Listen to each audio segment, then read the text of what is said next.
Buenas tardes.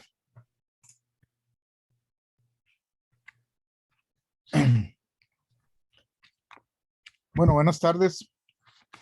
Hoy nos corresponde enfocar algunos de los aspectos que ha seguido nuestra administración pública, direcciones en cuanto a coordinación y posibilidades de dirección del presidente de la República. Esto en relación con el tema que habíamos hablado la vez pasada de los entes públicos costarricenses y el tema de la descentralización. Vamos a compartir una pantalla.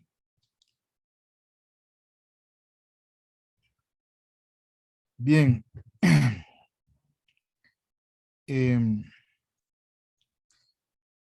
Ya habíamos mencionado nosotros en la vez pasada que el constituyente de 1949, como uno de los aportes novedosos que se hicieron en esa ocasión, fue que se decidió por una descentralización funcional en materia de servicios públicos y de fomento, creando un capítulo dedicado a las denominadas entidades autónomas, artículos 188 al 190 de la Constitución Política, a quienes confirió autonomía administrativa y política, ¿verdad? Básicamente, la, la, la, lo que se asignó a través de la descentralización, que es la creación de entes nuevos separados del Poder Ejecutivo, del Poder Central, fueron servicios públicos y medidas de fomento a diferentes actividades. Habíamos dicho también que esa autonomía se había conferido en 3 grados, ¿verdad? La autonomía administrativa, que es la más baja y elemental, que es la capacidad de autoadministrarse por sí mismo sin sujeción a otro ente. Después está en un grado mayor, es la autonomía política o de gobierno, que es la capacidad de autodirigirse políticamente, de señalarse o fijarse el ente a sí mismo sus propios objetivos directores. Se refiere a la capacidad de fijarse metas o resultados y los medios de alcanzarlos, ¿verdad? Es la capacidad de crear programas, de crear metas y de crear políticas públicas que pretendan alcanzar esas metas, evaluarlas y replantearlas nuevamente. Y finalmente estaba la autonomía organizativa, que es la de mayor rango, en que al ente se puede autoorganizar, o sea que se puede dictar su propia organización fundamental con exclusión de la potestad legislativa. O sea, el poder legislativo no puede entonces incursionar en esta autonomía eh, señalando o imponiendo una forma de organización que no sea la propia que el ente se auto fijó. Habíamos señalado también que en la Constitución Política aparece la Caja Costarricense del Seguro Social, ¿verdad?, que tiene las 2 autonomías por mandato constitucional, y la Universidad de Costa Rica, que tiene la tercera autonomía, que es la autonomía organizativa, también por mandato de la Constitución, ¿verdad? Y como muchas veces esa autonomía política de gobierno de la Caja se refiere a la organización de los seguros sociales, ¿verdad?, a los programas de seguro social, así se establece o no un seguro de desempleo o se considera que no es oportuno tenerlo, y entonces la Caja es la que va resolviendo esas necesidades o planteamientos. Y la universidad, eh, que se da su propia, o las universidades públicas que se dan su propia organización al establecer sus estatutos orgánicos y que señalan las formas en que se van a gobernar. Hay que recordar que esto implica una diferencia en relación con los entes públicos no estatales, que se autogobiernan, pero la forma de escoger su gobierno y sus órganos internos están señalados en la ley, o sea, que son determinados por decisión del Poder Legislativo y no por una decisión autónoma del ente. Entonces, eso es eh, esto para efectos de ubicarnos en lo que ya habíamos hablado, que va a tener relación con lo que conversamos el día de hoy. Bueno, en la década de los años 60 del siglo pasado, 1960, las corrientes desarrollistas, todo el pensamiento cepalino de la CEPAL, Comisión Económica para el Desarrollo de América Latina, que propugnaban un dirigismo económico y la planificación democrática, ¿verdad? Se había visto que en Europa, sobre todo en los países escandinavos, en Alemania y en la misma Francia, habían resultado dentro de la democracia, ya no como modos propios de los países soviéticos, de los países que tenían una ideología socialista, que la planificación democrática había dado resultados para la reconstrucción de esos países, ¿verdad? Entonces, se pregonaba que América Latina debía incursionar en en el ejercicio de la planificación democrática como una manera de dirigir las economías hacia el desarrollo. Y después estaba el problema de la alternancia en el poder. La autonomía que se les había conferido a las autónomas de orden administrativo y de orden político, las hacía, les daba una capacidad de actuar desvinculadas, o por lo menos no en obediencia del Poder Ejecutivo. Y entonces empezó a haber una alternancia democrática en el poder, y el gobierno que subía, que accedía el partido que accedía al poder, se quejaba de que tenía un sector de la administración pública que marchaba totalmente independiente, ¿verdad? Y entonces la élite política nuestra empezaron a replantearse la conveniencia de la gran autonomía conferida por el constituyente a las instituciones autónomas, ¿verdad?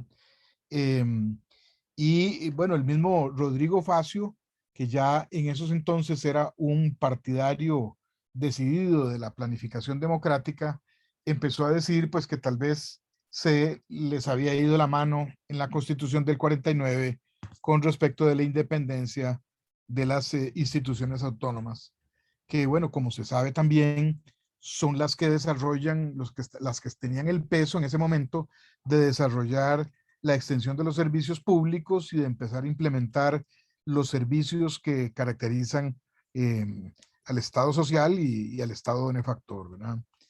Y entonces se inicia un viraje centralizador. Eh, la élite política se plantea entonces la tarea de revisar esas autonomías y de plantear una mayor autoridad del Poder Ejecutivo. Entonces, así llegamos a lo que habíamos señalado, que es la reforma constitucional de 1968, en donde, en relación con el 1948, ¿verdad? Se le quitó a las instituciones la independencia en materia de gobierno, ¿verdad? Eh, esta independencia en materia de gobierno eh, este, eh, se sacó de la Constitución, quedando las instituciones autónomas subordinadas a la ley en materia de gobierno, ¿verdad? Y, y conservando la independencia administrativa, que consiste pues en la facultad básicamente de percibir sus rentas, sus ingresos, y de presupuestarlos dentro de las orientaciones que le fija entonces el gobierno de la República, ¿no? Bien, además de eso, se implementaron una serie de leyes de carácter centralista, ¿verdad? Leyes que pretendían amarrar las instituciones autónomas a la autoridad del presidente de la República. La primera de ellas fue la ley 4646 de 1970, llamada la del 4-3. Mediante esta ley, en las juntas directivas de las instituciones descentralizadas, se nombraban 4 personas del partido ganador de las elecciones y 3 del partido que había quedado en segundo lugar en las elecciones. Recordemos también que en esos entonces había 2 partidos, era la época que se ha denominado el bipartidismo, y entonces uno ganaba y el otro era oposición, y la oposición designaba a 3 para que fueran nombrados por el Poder Ejecutivo de acuerdo con el artículo 147 de la Constitución. El Consejo de Gobierno es el que nombra los miembros de las juntas directivas de las instituciones autónomas. El partido ganador se reservó entonces una mayoría, 4, y el partido de oposición ejercía un control a través de, de estos 3 directores. Pronto se promulgó la ley de presidencias ejecutivas. Esta ley facultaba al presidente a nombrar agentes políticos. El presidente ejecutivo es un agente político del gobierno, como los funcionarios de mayor jerarquía encargados a su vez de presidir las respectivas juntas directivas de las instituciones autónomas, ¿verdad? Entonces, dentro de los 4 había un presidente ejecutivo que se lo nombraba el presidente de la República por escogencia directa, y se suponía que era una persona que tenía eh, ejercía un comisariado político, como se llegó a designar en Italia en esos entonces. Era el que tenía la línea política del gobierno, el que tenía la forma de, de saber cuáles eran los programas prioritarios y de dirigir la junta directiva a aprobar las iniciativas que fueran necesarias para apoyar esto. Después, en el 74 también, más adelante, se promulgó la Ley de Planificación Nacional. La Ley de Planificación Nacional. La Ley de Planificación Nacional, como todos sabemos, pretende que se elabore por parte del Poder Ejecutivo un Plan Nacional de Desarrollo que amarre, dijéramos, o que oriente la acción de las instituciones en general, tanto los ministerios como las instituciones autónomas, y que estas esa es la manera, dijéramos, de orientar y de subordinar en términos generales la acción de las autónomas y en general del gobierno, ¿verdad? A través del Plan Nacional de Desarrollo. Otras legislaciones de carácter centralista fueron la creación del Consejo Nacional de Rectores, el CONARE, mediante la cual se somete la educación superior a una instancia de planificación y coordinación. Aunque esta ley no es impositiva, sino que da un amplio margen dijéramos, de autonomía o de autodeterminación en materia de políticas económicas, políticas educativas y objetivos y demás, sí representa una instancia de planificación porque pide un plan de desarrollo de la educación superior, ¿verdad? Y que debe ser acordado por los rectores de las universidades públicas que se han ido ampliando. La primera ampliación fue la Universidad Nacional, la de Heredia, y luego el Tecnológico, y después la UNED, y después la Universidad Técnica Nacional, ¿verdad? La UTN, que conforman pues el conglomerado de instituciones de educación superior estatal. La otra ley ya muy decisiva en relación con esto fue la Ley General de la Administración Pública, que a ustedes les corresponde estudiar ahí más adelante.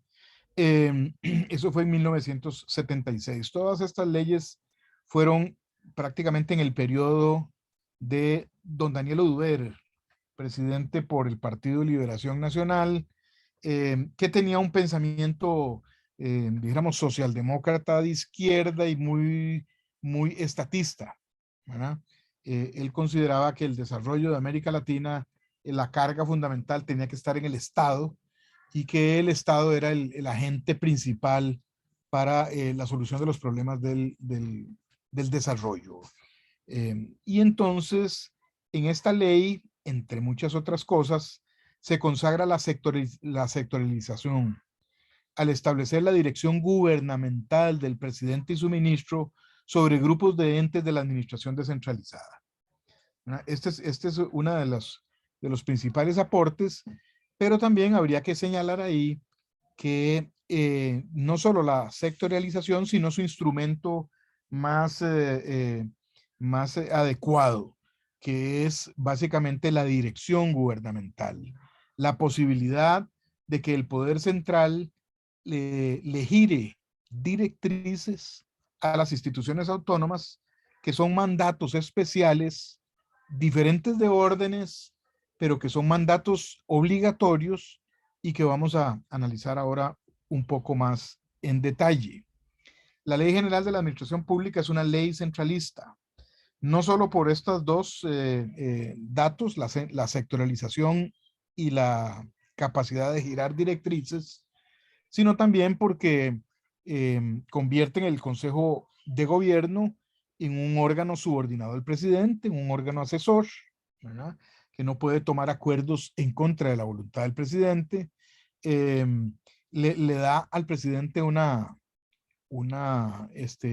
fortalecimiento, lo autoriza a abocar, eso se escribe con V, la avocación es la sustracción de competencia. El presidente puede meter su mano en los ministerios y sustraer un asunto para resolverlo él de manera directa. Eso se llama abocar, es lo contrario a delegar. Y entonces también a través de eso se fortaleció la autoridad del presidente de la República. Y finalmente podríamos citar también la capacidad de intervenir, instituciones que se hayan, que sostengan una desobediencia injustificada de las directrices, y entonces la intervención consiste en la destitución de la junta directiva eh, regular de la autónoma y nombrar una junta interventora que tiene temporalmente un nexo jerárquico con el presidente de la República. O sea, que se destruye temporalmente la condición de autónoma, en el sentido de que las autónomas, como ya lo habíamos dicho, son entidades con personalidad jurídica propia, separada de la del gobierno central y, e independientes, no sometidas a la jerarquía del presidente. En cambio, con un órgano interventor, ese órgano sí es jerárquicamente subordinado y puede y debe recibir y acatar las órdenes que elegir el presidente. Después se hizo también en el 82, ya más adelante, la ley de la autoridad presupuestaria, que era la encargada, dijéramos, de contener el crecimiento del gasto público y el crecimiento del empleo público, de las plazas en las instituciones, ¿verdad? Esto ahora, la autoridad presupuestaria ha sido disuelta en la Ley General de Presupuestos Públicos, eh, pero es una atribución que se dejó el Ministerio de Hacienda en colaboración con el Ministerio de Planificación y el Banco Central, ¿verdad? Entonces, conforman ahí una autoridad que sostiene, digamos, que regula el crecimiento de plazas, lo cual ha tenido una influencia decisiva sobre nuestra administración pública, en el sentido de que, eh, eh, dijéramos, en algunos sectores es insuficiente el personal y los recursos que se asignan para la atención de tareas nuevas que de manera creciente se le van encargando a ciertos cuerpos de la administración pública. Bien, este problema este problema se trata también a través de un concepto teórico que es la unidad de mando. ¿Verdad? De acuerdo con nuestra sala constitucional, Costa Rica es un estado unitario concentrado en el que tiene plena vigencia el principio de unidad de mando. ¿Verdad? Nosotros no somos un país federalista, nuestras provincias, bueno, se fueron reduciendo nada más a casi un folclore, una división del país que tuvo su asiento en los primeros días de la República, e incluso había unos gobernadores de provincia que tenían una serie de funciones asociadas y subordinadas al Ministerio de Gobernación, eh, Justicia y Gracia, ¿verdad? Y, entre ellas era, por ejemplo, que los gobernadores designaban a los jefes políticos, a quienes ocupaban el cargo que sería hoy el equivalente al alcalde, que era designado por el Poder Legislativo en las municipalidades, ¿verdad? Entonces tenían un papel importante.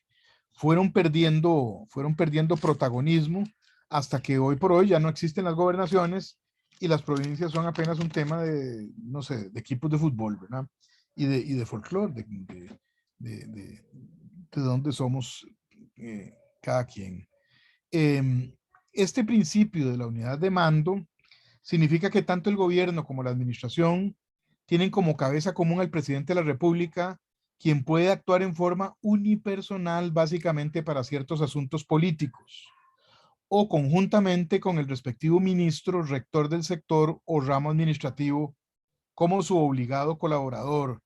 Artículo 140. ¿Verdad? Ya nosotros habíamos hablado también del poder ejecutivo en sentido restringido, y es que de acuerdo con el artículo 140 de la Constitución, para que los decretos tengan validez y puedan obligar a terceras personas, deben ser firmados por el presidente de la República y por eh, el ministro del sector o del ramo que corresponda al tema que se está firmando, ¿verdad? Entonces, ese es el tema de la unidad de mando. El presidente eh, es el llamado a mandar en el país, siendo nosotros un país unitario y es definitivamente un país pequeño, ¿verdad? Un país que está concentrado en los poderes de la República. Tanto la dirección política como la administrativa es atribución del presidente de la República, conjuntamente con los ministros que son sus obligados colaboradores. Ahí volvemos a señalar la idea del poder ejecutivo restringido. La unidad de mando permite mantener la armonía, coordinación, coherencia y unidad de la gestión administrativa, evitando que cada ente público escoja las tareas que estime prioritarias de manera unilateral, ¿verdad? Que es lo que estaba, según alegaban miembros de la élite política de entonces, según alegaban que era lo que estaba pasando con las instituciones autónomas, ¿verdad? Ellas escogían las tareas de manera unilateral y cada una marchaba por su camino con gran independencia respecto de lo que el presidente de la República quisiera indicar, ¿verdad?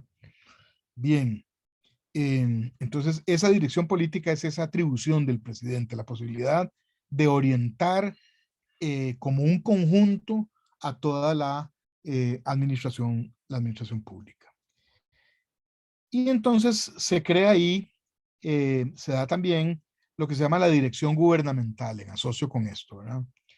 A este reforzamiento de la capacidad del Poder Ejecutivo de influir o dirigir a los entes descentralizados se denomina tutela o dirección gubernamental, ¿verdad? Habíamos dicho que era una de las fases de la tutela, porque la tutela tiene otras manifestaciones, ¿verdad? La dirección gubernamental es una fase de la tutela o una cara de la tutela. La tutela se distingue de la jerarquía.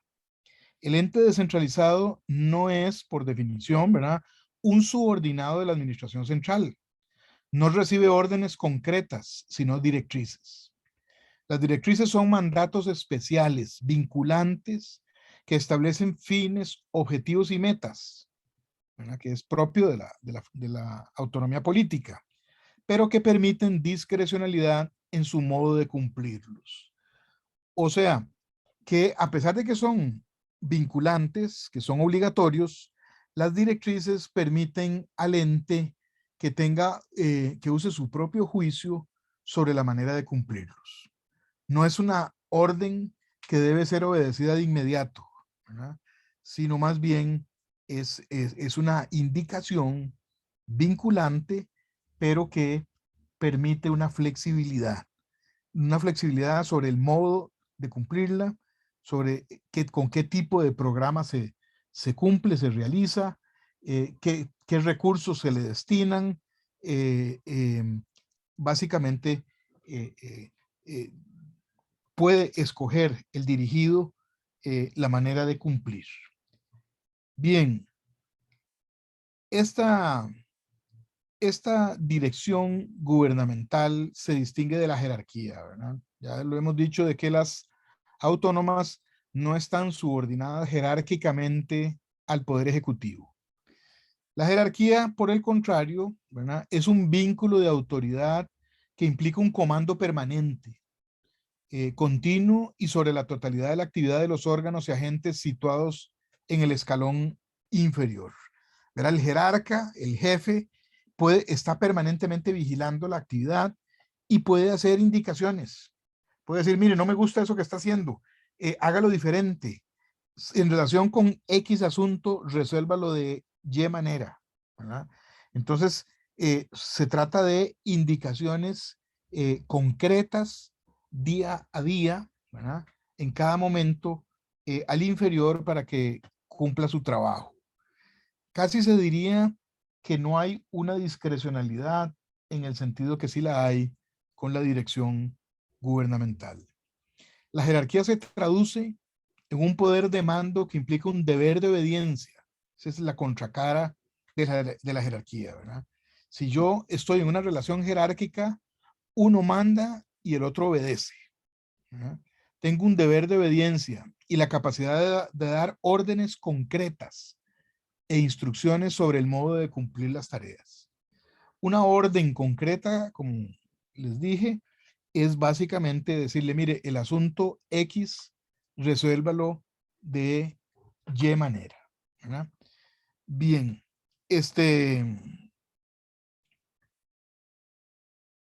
las directrices, el Estado o ente público mayor puede dictarle a los entes públicos menores directrices, verdaderos actos administrativos atípicos por sus efectos, ya que no se dan bajo el deber de obediencia, contienen lineamientos vinculantes de política general en cuanto a fines y metas y son parcialmente obligatorios en cuanto a la forma y medios para cumplirlas en un lapso de gestión determinada, ¿verdad? Normalmente en una directriz se da un plazo y se proponen lineamientos, fines y metas, y el ente autónomo, el ente descentralizado, tiene que generar las propias acciones para cumplir dentro de ese plazo las metas que se le han señalado. La relación de dirección se da en el marco de una relación de confianza, la que supone discrecionalidad para valorar la oportunidad, forma y medios de cumplir, ¿verdad? Sí, la relación de confianza es una relación en donde yo eh, eh, me apoyo en la capacidad que le reconozco a la persona o al ente de cumplir con los lineamientos, de tener sus propias capacidades que me permitan cumplir y desarrollar, que le permitan cumplir y desarrollar las directrices. Las directrices también admiten la posibilidad de desobedecer de manera justificada. O sea, que la institución autónoma o el ente descentralizado puede negarse a obedecer básicamente por motivos de legalidad, porque considere que es ilegal lo que le están planteando, y entonces para salvar su responsabilidad dice, mire señores, yo tengo que desobedecer porque hay una ley tal que me impide a mí hacer esto que me están pidiendo, ¿verdad? Esa es la principal razón por la que se puede desobedecer. pero también hay razones de oportunidad en los casos en que la obediencia pudiera ser destructora o pudiera ser que afectara la capacidad institucional de funcionamiento o que comprometiera todos sus recursos y dejara pues en una situación ahí, digamos, postrada o, o de incapacidad de acción a la institución si cumple esas directrices, ¿verdad? Pero la principal razón para desobedecer son las razones de legalidad. Aquí tenemos una diferenciación entre dirección y jerarquía, ¿verdad? La tutela o dirección gubernamental tiene potestades de dirección, tiene una potestad de programación o planificación. Estas son caras o manifestaciones de la dirección gubernamental, ¿verdad? Es una potestad de coordinación, una potestad de evaluación de resultados, una potestad de sustitución comisarial o de intervención, que ya la mencionamos, pero permiten una discrecionalidad para cumplir. En cambio, la jerarquía es más rotunda. La jerarquía dice que es una potestad de ordenación, de girar órdenes e instrucciones sobre asuntos concretos en aspectos de oportunidad, conveniencia y legalidad, ¿verdad? Cuando es oportuno actuar, lo establece el jefe. Hágalo ya, hágalo para mañana, espere a que pase tal cosa y actúa, ¿verdad? Este, eh, y él es el que valora cuándo es conveniente o no actuar, ¿verdad? Hay una potestad disciplinaria, que es la contraparte o la derivación del deber de obediencia. Si hay desobediencia, hay facultad de disciplinar. Hay una potestad de vigilancia, de que se le pueden pedir informes, de que se pueden hacer revisiones de sus actuaciones, ¿verdad? El subordinado está sometido a la vigilancia del superior. Hay una facultad de delegar, abocar, sustituir los actos y resolver conflictos. Eso lo vamos a ver cuando veamos la Ley General de la Administración Pública. Delegar es otorgar competencia. El superior jerárquico siempre tiene todas las competencias o poderes del inferior y de todos los inferiores que están bajo él. Y entonces él puede delegar, puede confiarle el cumplimiento de una potestad o de un acto a uno de sus inferiores. Puede abocar, puede sustraer la competencia que tenga un inferior para resolver el asunto él mismo, ¿verdad? Y sustituir los actos es que puede enmendarlos, puede, bueno, eso pasa cuando se aboca, que los dicta él y ya no el inferior. Y puede resolver conflictos entre los inferiores. Si hubiera un conflicto, el superior es el llamado a decir, mire, tiene razón fulano, hagan tal cosa. Tiene además la potestad de revocar, anular o reformar los actos del inferior, ¿verdad? Cuando conozca de ellos en recurso. O sea, cuando hay una apelación, hay un principio general en toda la administración pública de que los actos del inferior tienen recurso ante el superior, tienen una apelación, ¿verdad? Y entonces el superior puede resolver algo diferente cuando conoce la apelación.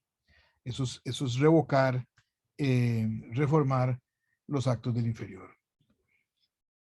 En la normativa, todo esto lo podemos encontrar en todo lo que es el aspecto de la dirección gubernamental o la relación de dirección, en los artículos 99 y 100 de la Ley General de la Administración Pública, la sustitución del titular en el artículo 98 de la Ley General de la Administración Pública, el 101 y del 101 al 106 está la relación jerárquica y del 107 al 110 el deber de obediencia. El deber de obediencia admite excepciones, ¿verdad? Dentro de una relación jerárquica, pero son excepciones, bueno, valga la redundancia, desusuales o excepcionales, ¿verdad? Cuando el acto que le ordenan a uno es ilegal, cuando quien le ordena algo no es su superior jerárquico, cuando quien le ordena algo le está ordenando a uno un acto ajeno a la competencia propia, ¿verdad? Eh, o también cuando los actos sea evidente y manifiesto que puedan causar un daño de imposible o difícil reparación, ¿verdad? Pero en todos los demás casos, el inferior jerárquico debe obedecer. Puede plantear objeciones por escrito y salvar su responsabilidad, pero debe obedecer. Bueno, ahí está, dijéramos, ese rasgo de la administración pública bueno, la Ley General de la Administración Pública eh, eh, nos viene pues de una tradición del derecho administrativo germano e italiano, ¿verdad? Que está hecho muy a semejanza del ejército, ¿verdad? La administración es una organización a semejanza del ejército. Hay una cadena de mando muy clara eh, y el deber de obediencia es lo que la caracteriza.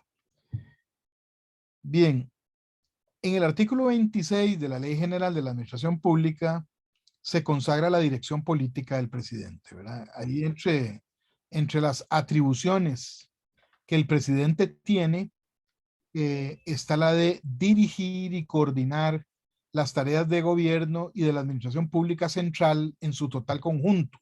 Ahí no hay problema. Los ministerios, ¿verdad? Siempre han estado dirigidos y coordinados por el presidente. Y la ley le agregó y hacer lo propio con la administración descentralizada, ¿verdad?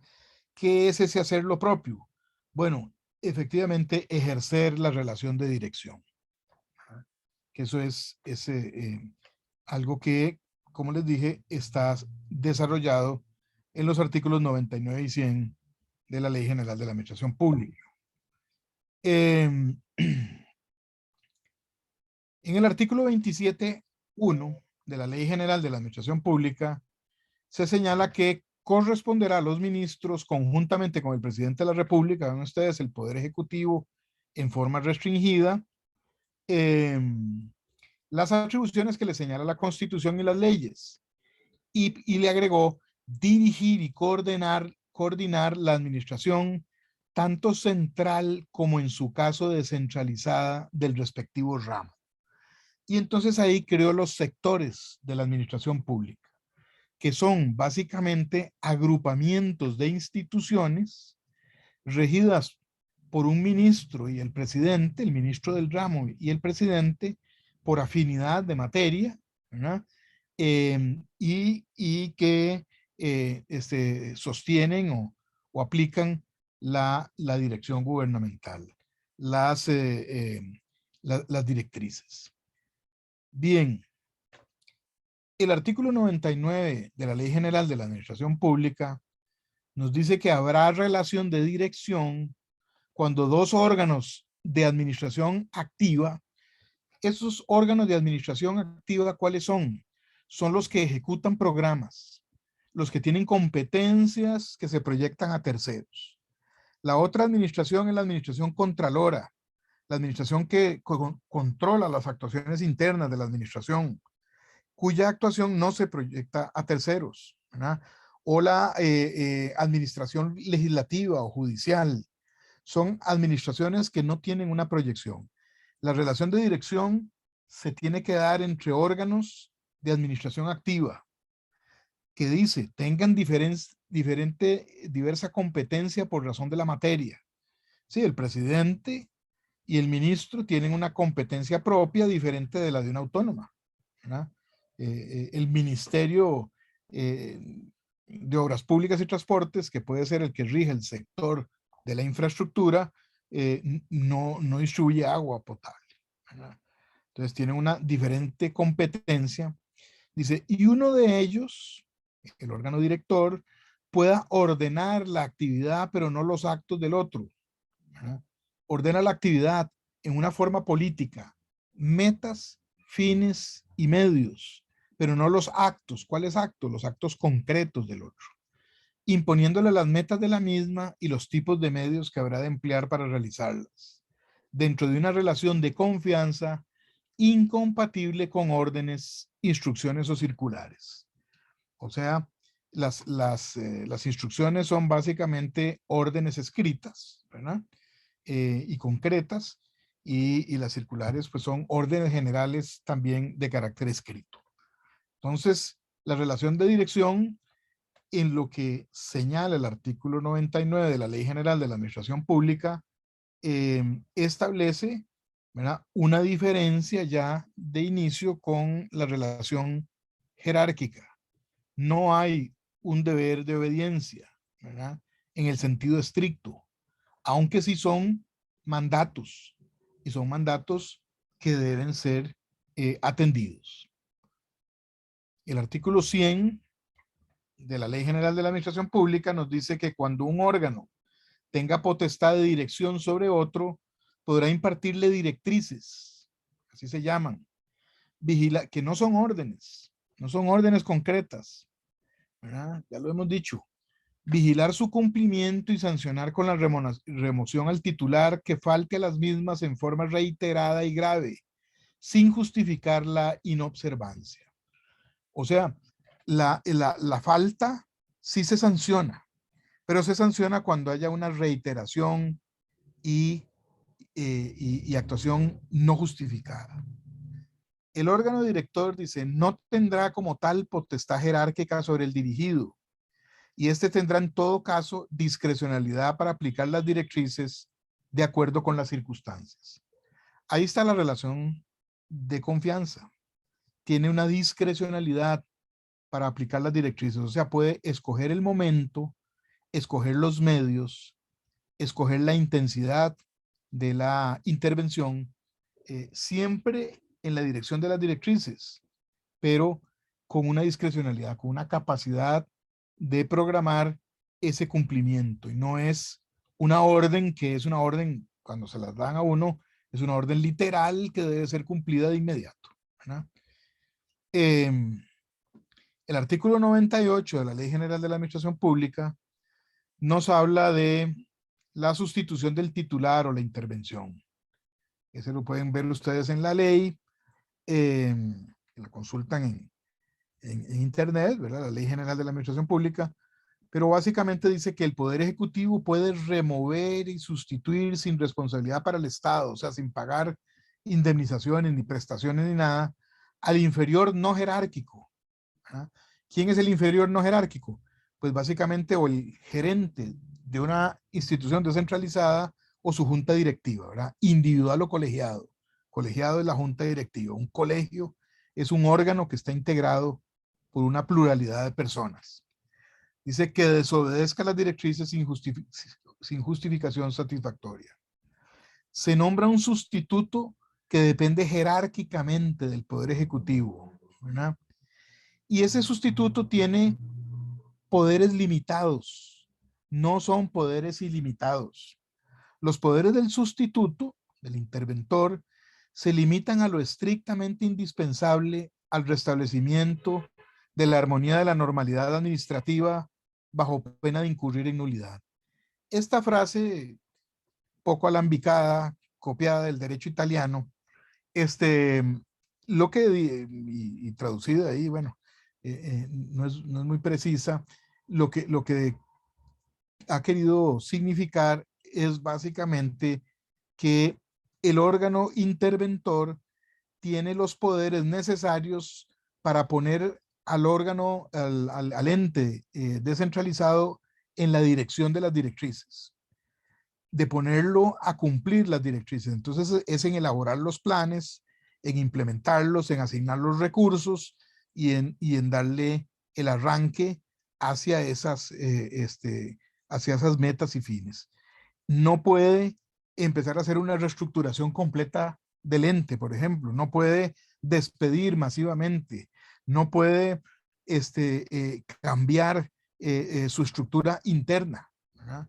Lo que tiene que hacer es, básicamente, es elaborar los programas que le permitan cumplir con la dirección que le han señalado las directrices. Sobre esto puedo contar una anécdota. La primera vez que se utilizó la Ley General de la Administración Pública para intervenir una institución descentralizada fue en el gobierno de Luis Alberto Monge.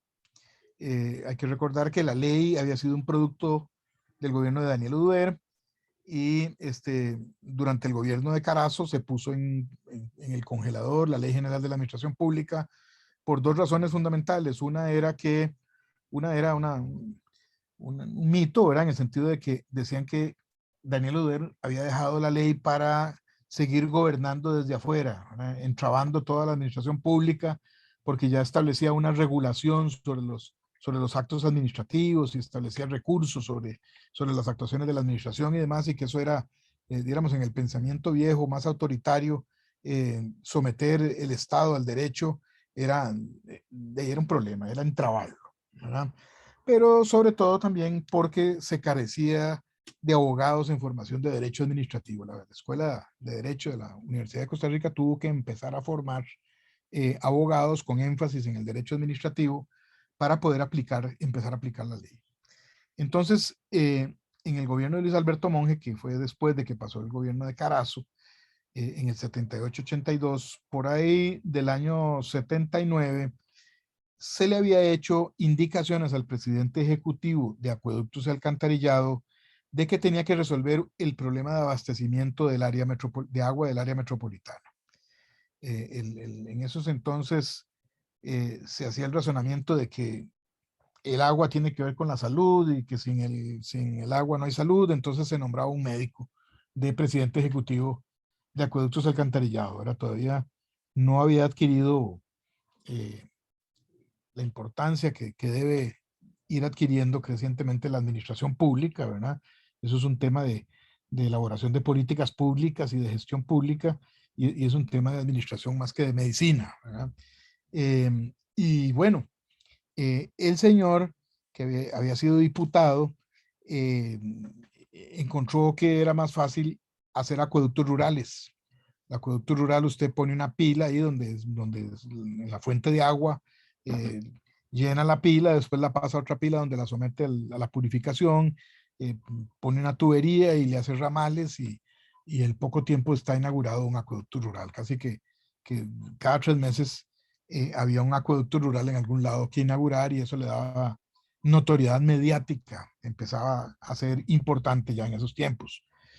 Y entonces recibió una directriz clara, ¿verdad? Ya por escrito y una advertencia, ¿verdad? Una intimación, que no es lo mismo que intimidación, ¿verdad? La intimidación es más violenta. Una intimación, como dice el artículo 98, a cumplir, a que se ocupara del abastecimiento del agua metropolitana. Había todas las zonas altas del área metropolitana, Moravia, Coronado, ciertos sectores de Tibás, Escazú, Acerrí, algunas partes de Desamparados y Curriabat, en fin, todo lo que quedara más o menos subiendo los cerros que nos rodean, no, tenían horas del día en que no había presión, en que no había agua, y la gente padecía escasez.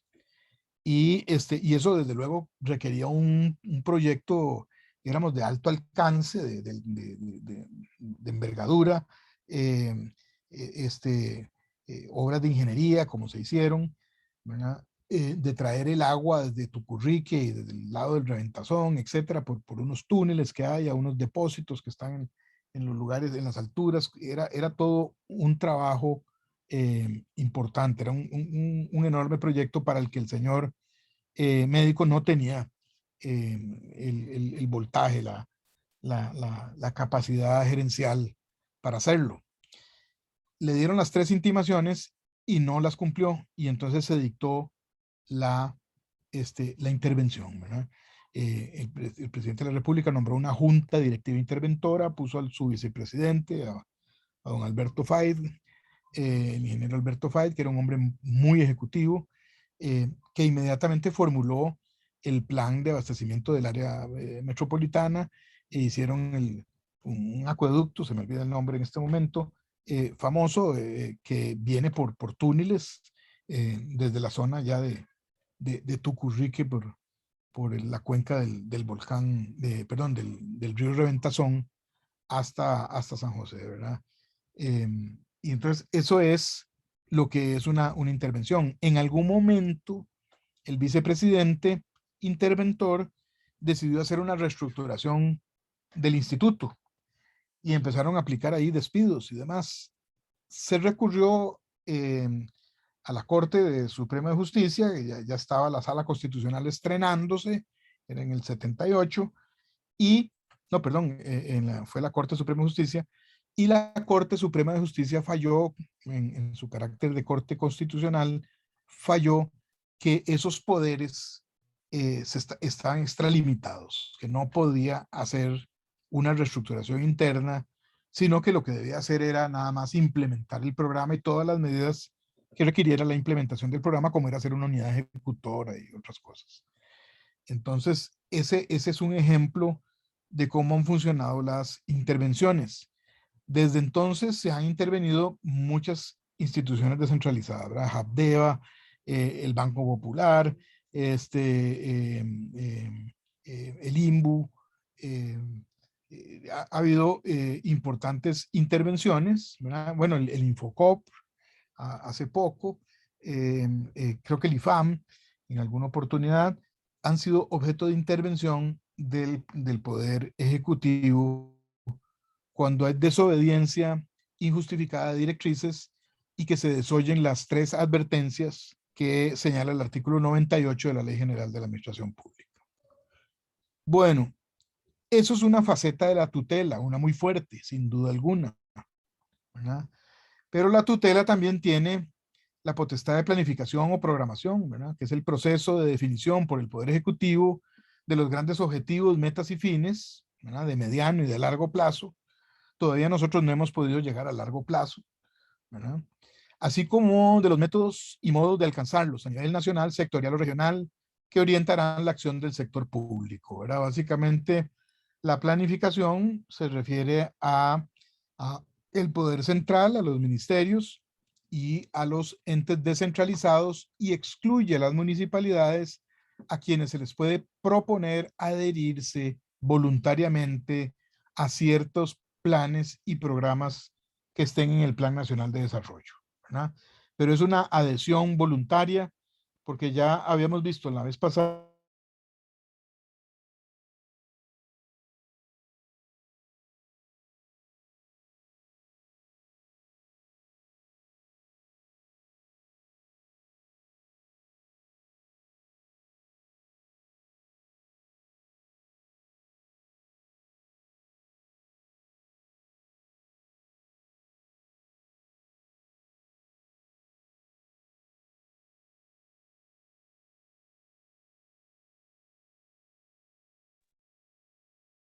ya me oyen y se ve la presentación.